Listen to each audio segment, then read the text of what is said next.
नमस्ते। यहाँ कलयुग का शाप, रानी श्रेया और राजा आदित्य की कथा कहानी है। जब भगवान वासुदेव अपने महल में विराजमान थे, तभी उनकी पत्नी देवी नंदिनी उनके पास आईं और बोली, प्रभु, जब मैं पृथ्वी लोक पर जा रही थी तो मैंने देखा कि कलयुग में कई स्त्रियां अपने पति के होते हुए भी पराये पुरुषों के साथ संबंध बनाती हैं। ये देखकर मेरे मन में दो प्रश्न उत्पन्न हुए हैं। भगवान वासुदेव मुस्कुराए और बोले, हे देवी, अपने मन के दोनों प्रश्न कहो, मैं उत्तर दूंगा। देवी नंदिनी बोली, प्रभु, पहला प्रश्न, कलयुग की स्त्रियां अपने पति के होते हुए भी पराये पुरुषों की ओर क्यों आकर्षित होती हैं? और दूसरा, जो स्त्रियां ऐसा करती हैं उन्हें नरक में क्या दंड मिलता है? भगवान वासुदेव बोले, हे नंदिनी, तुम्हारे प्रश्न बहुत गूढ़ हैं, पर इसका कारण एक प्राचीन शाप है जो कलयुग की स्त्रियों पर पड़ा था। सुनो, मैं तुम्हें एक कथा के माध्यम से इसका रहस्य बताता हूँ। कथा प्रारंभ, जब कलयुग प्रारंभ हो रहा था तब सिंधुपुरी नाम के राज्य में राजा आदित्य वर्मा राज्य करते थे। वे अत्यंत वीर, गुणी और शतरंज खेलने के शौकीन थे। उधर विजयगढ़ नामक राज्य में राजा अजातशत्रु राज्य करते थे। उन्होंने तपस्या से दानव प्रलंब को प्रसन्न करके 3 पुत्र अनुज, अर्जुन, अमर और एक कन्या राजकुमारी श्रेया प्राप्त की।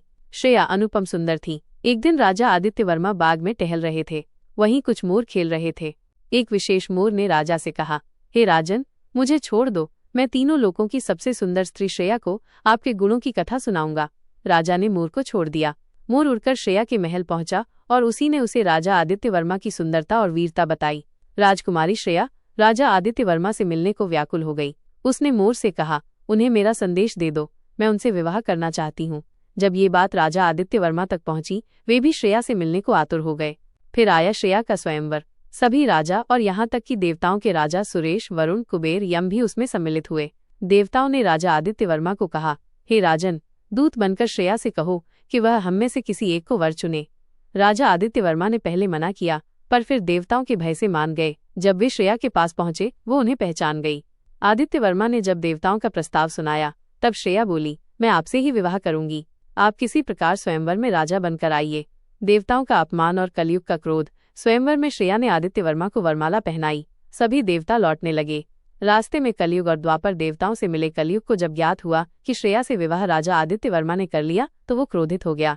उसने द्वापर से कहा, हम दोनों आदित्य वर्मा को पतन की ओर ले चलें। तू शतरंज के पासों में प्रवेश कर और मैं उसके शरीर में। शौक और मोह में आदित्य वर्मा एक दिन बिना स्नान किए भोजन करने बैठे और उसी क्षण कलयुग ने उसके शरीर में प्रवेश कर लिया। कलयुग ने राजा आदित्य वर्मा के भाई राजा विभाकर को उकसाया कि वे आदित्य वर्मा को शतरंज में चुनौती दें। द्वापर पासों में और कलयुग राजा के शरीर में था, इसलिए आदित्य वर्मा हर बार हारते गए। अंततः उन्होंने अपना सारा राज्य, धन, यहाँ तक कि अपने वस्त्र और महल तक हार दिए। राजा आदित्य वर्मा और रानी श्रेया जंगल में भटकने लगे। रानी श्रेया दुख में भी राजा के साथ थीं। एक दिन आदित्य वर्मा उसे सोता छोड़कर चले गए ताकि वो अपने पिता के राज्य लौट जाए।